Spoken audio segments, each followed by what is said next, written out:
Assalamualaikum warahmatullahi wabarakatuh. Selamat pagi, salam sejahtera bagi kita semua. Semoga kita berada dalam keadaan sehat walafiat sehingga kita dapat mengerjakan aktivitas hari ini dengan baik. Baik anak-anakku sekalian, pada pertemuan kali ini kita akan beranjak ke materi yang selanjutnya, yaitu tentang usaha dan pesawat sederhana. Ya, pesawat sederhana itu apa? Apakah pesawat yang bisa terbang? Oh, bukan ya. Kita akan bahas kali ini apa sih sebetulnya usaha itu dan apa sih sebetulnya pesawat sederhana itu. Oke. Nah, ini adalah peta konsep hal-hal yang akan kita pelajari hari ini ya. Yang pertama adalah tentang usaha. Kalau kita berbicara mengenai usaha, maka kita juga akan berbicara mengenai gaya dan perpindahan. Ini yang akan kita bahas pada hari ini ya. Di pertemuan selanjutnya kita akan membahas mengenai pesawat sederhana. Sebetulnya pesawat sederhana ini merupakan barang-barang yang membantu memudahkan pekerjaan manusia ya. Di pertemuan selanjutnya insya Allah kita akan bahas. Oke. Nah, usaha itu apa sih? Usaha itu bukan seperti berusaha mencari uang ya, berdagang misalnya, bukan. Usaha dalam fisika itu berarti sesuatu yang membuat benda atau sesuatu yang lain bergerak ya. Jadi usaha itu berkaitan erat dengan yang namanya energi. Nah, energi itu adalah kemampuan untuk melakukan usaha atau kerja. Jadi, usaha itu adalah merupakan energi yang disalurkan oleh gaya ke sebuah benda sehingga benda tersebut dapat bergerak dan mengalami perpindahan. Contohnya seperti ini. Misalnya ada kereta kuda ya. Nah, kemudian keretanya ini ditarik oleh seekor kuda sehingga keretanya berpindah tempat. Maka dapat dikatakan bahwa kuda tersebut melakukan usaha. Ya. Kenapa bisa melakukan usaha? Karena dia dapat membuat si keretanya itu berpindah dari satu tempat ke tempat yang lain. Kok bisa kudanya menarik kereta ya? Karena dia memiliki energi. Gitu. Baik, kita lanjutkan. Nah, ini ada seseorang sedang berjalan. Semisal ini adalah lapangan gitu ya. Sebuah lapangan. Misalnya dia berjalan dari titik A ke titik B. Lapangan ini berbentuk persegi panjang. Jarak dari A ke B itu adalah 4 meter. Kemudian jarak dari B ke C itu adalah 3 meter. Jarak dari C ke D itu 4 meter. Dan jarak dari D ke A itu adalah 3 meter. Jika seseorang berlari dari titik A menuju titik B, seperti ini ya, dia berlari dari titik A menuju titik B, maka orang tersebut menempuh jarak 4 meter dan perpindahan juga 4 meter. Gitu ya. Nah, kan dia dari A ke B 4 meter ya. Nah, sedangkan jika misalnya orang tersebut berlari dari titik A hingga ke titik C, ya, dari titik A hingga ke titik C, ya, maka orang tersebut menempuh jarak dari A ke B, kemudian dilanjutkan ke titik C. Nah, ini jaraknya. Maka jaraknya itu dari A ke B ke C 4 meter ditambah 3 meter. Jadi 7 meter. Ya. Sedangkan untuk perpindahannya jadi ingat, perpindahan itu adalah jarak terdekat dari titik yang pertama. Karena dia bergerak dari A ke C, maka perpindahannya itu kita tidak hitung dari A ke B ke C, tapi kita hitungnya jarak dari A ke C. Kita bisa hitung dengan teorema Pythagoras, ya. Akar AC sama dengan AB kuadrat, ini kuadrat, ditambah BC kuadrat. Sedangkan kita tahu AB itu adalah 4 meter, kalau dikuadratkan maka 16 meter kuadrat, ditambah B ke C itu 3 meter, kalau dikuadratkan itu adalah 9 meter kuadrat. Maka AC itu adalah akar dari 16 ditambah 9, 25. Akar dari 25 adalah 5 meter. Jadi kita bisa tulis perpindahannya adalah jarak AC, atau kita bisa tulis 5 meter. Gitu ya. Paham ya sampai sini ya? Oke. Kita lanjutkan lagi. Nah, jadi secara matematis hubungan antara usaha, gaya, dan perpindahan itu begini. Usaha kan dia berkaitan dengan gaya dan perpindahan ya. Nah, usahanya terjadi jika gaya yang bekerja itu mengakibatkan benda berpindah tempat. Kalau misalnya si benda tersebut tidak menyebabkan perpindahan, maka dikatakan benda itu tidak melakukan usaha. Nah, contohnya bagaimana? Misalnya yang ini.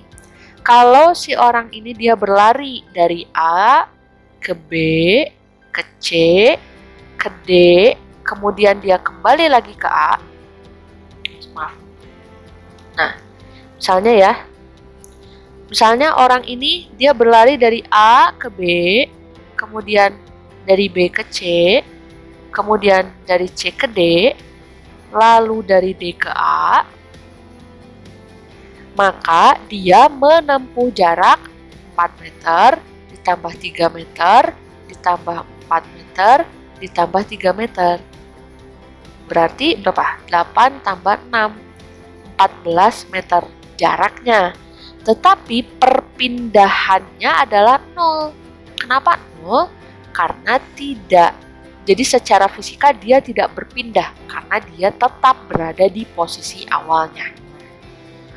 Paham ya? Jadi, nah ini ya, jika gayanya itu tidak menyebabkan perpindahan, maka dikatakan benda itu tidak melakukan usaha atau nilai usahanya adalah 0. Oke, nah secara matematis begini. Jika pada sebuah benda bekerja gaya sebesar F, dan benda tersebut berpindah sejauh S, maka besar usahanya merupakan hasil kali antara gaya dan perpindahannya. W itu usaha sama dengan F dikali S, di mana F adalah gaya, satuannya Newton, dan S adalah perpindahan, satuannya meter. Ya, oke. Jadi W usaha satuannya Joule. Jadi Joule itu adalah Newton dikali meter. Oke. Atau kalau kita buat segitiga ajaibnya begini, W sama dengan F dikali S. Ya, W itu tadi usaha, F adalah gaya dan gaya ya atau Newton satuannya, S adalah perpindahan dalam meter.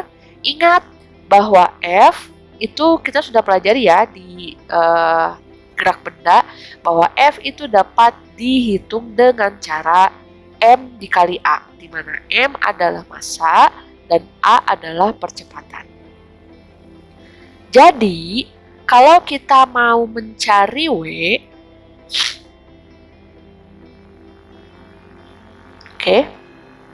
kalau kita mau mencari W-nya berapa, maka kita tutup saja W-nya. W sama dengan, ini kan F dikali S, kalau kita mau mencari W. Ya. Tapi kalau kita mau mencari F, ya, kalau misalnya kita mau mencari F-nya berapa, maka W dibagi S. Kalau kita mau mencari S-nya, perpindahannya, maka W dibagi F. Begitu. Paham ya? Oke. Kita lanjutkan. Nah, sekarang kita belajar mengenai hubungan antara daya dan usaha. Semisal Andi dan Boni sama berat dan sedang mendaki sebuah bukit. Andi lebih cepat sampai daripada Boni. Jika keduanya diasumsikan melakukan usaha yang sama, maka Andi dikatakan mempunyai daya yang lebih besar daripada Boni. Nah, dari ilustrasi ini kita bisa menyimpulkan bahwa secara matematis hubungan antara daya dan usaha itu seperti ini. P sama dengan W per T, di mana P adalah daya, satuannya watt, sama dengan W itu adalah usaha, satuannya joule, dibagi T. T itu adalah waktu yang diperlukan, satuannya adalah sekon. Nah, kita ingat W ini tadi ya adalah F dikali S, di mana F adalah gaya dan S adalah perpindahan. Ya, ingat. Nah, kita kalau mencari W berarti P dikali T, ya kan? Kalau mencari P berarti W dibagi T. Sedangkan kalau mencari T atau waktu, maka W atau usaha dibagi dengan dayanya. Kita coba ke contoh soal ya. Nomor 1, sebuah benda memiliki gaya 10 Newton. Berpindah dari titik A ke titik B sejauh 5 meter. Usaha yang dilakukan benda tersebut adalah berapa? Kita tahu gayanya adalah 10 Newton. Berarti kita tulis F sama dengan 10 Newton. Berpindah dari titik A ke titik B sejauh 5 meter. Berpindah. Berarti berpindah ya. Berarti S-nya adalah 5 meter. Yang ditanyakan adalah besar usahanya, W-nya. Nah, W itu adalah F dikali S. 10 Newton dikali 5 meter. Hasilnya adalah 50 Joule. Sekarang nomor 2 ya. Mobil-mobilan memiliki gaya sebesar 5 Newton. Usaha yang dilakukan mobil tersebut dari awal bergerak hingga berhenti adalah 15 Joule. Ditanyakan perpindahan yang dialami mobil tersebut adalah berapa? Gayanya 5 Newton, F sama dengan 5 Newton. Usahanya 15 Joule, W sama dengan 15 Joule. Maka perpindahan S-nya berapa? W sama dengan F per S. Kalau ditanyakan S berarti W dibagi F. 15 dibagi 5. 3 meter. Oke, kita lanjutkan. Nomor 3. Balok kayu bermasa 1 kg bergerak dengan percepatan 2 meter per sekon kuadrat ya harusnya ini. Balok tersebut berpindah sejauh 3 meter. Usahanya berapa? Tadi kita tahu masanya 1 kg, percepatannya 2 meter per sekon kuadrat. Perpindahannya adalah 3 meter. Yang ditanyakan adalah usahanya, W-nya. W sama dengan F dikali S, ya kan? Nah, karena kita tidak mendapatkan F dari soal, maka kita hitung dulu dengan cara M dikali A. M-nya 1 kg, A-nya 2 meter per sekon. M dikali A 1 kali 2, 2 ya. 2 Newton dikali 3 meter, berarti 6 Joule. Paham ya sampai sini? Jadi kalau kita mau mencari F tetapi di soal tidak ada, maka kita bisa mencarinya dengan cara M dikali A. Selanjutnya, nomor 4. Hitunglah daya yang dilakukan sebuah benda dengan nilai usaha 5 Joule dalam waktu 10 detik. Nah, yang diketahui adalah yang usaha itu work. Ya, 5 Joule. Waktunya 10 detik, T-nya 10 detik.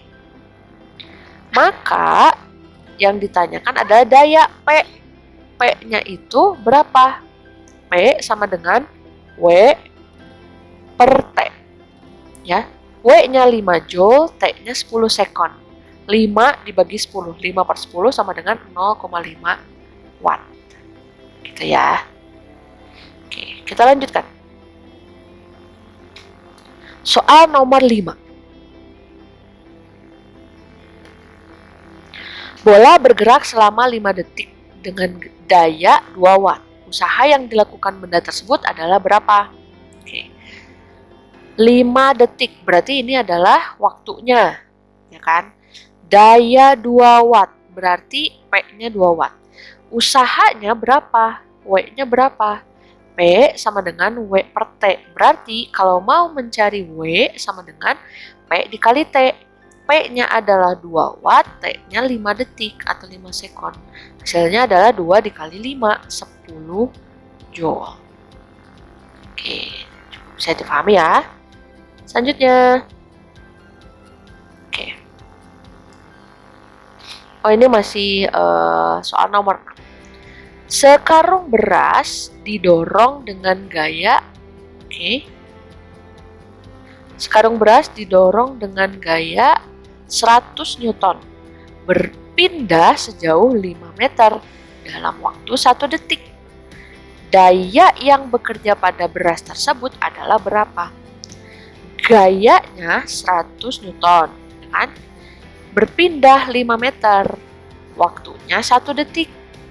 Berapa dayanya? Nah, kita tahu P sama dengan W per T.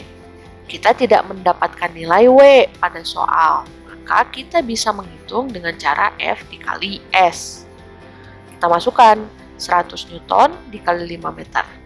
500 watt, 500 ya, per 1 detik. Jadi hasilnya adalah 500 watt. Oke, cukup bisa dipahami ya. Nah, nanti di Google Classroom Ibu akan memberikan latihan soal untuk kalian sejumlah 6 soal. Kerjakan dengan menuliskan caranya, diketahui apa, ditanyakan apa, jawabnya bagaimana. Tulis di buku tulis kalian, kemudian foto dan kumpulkan di Google Classroom.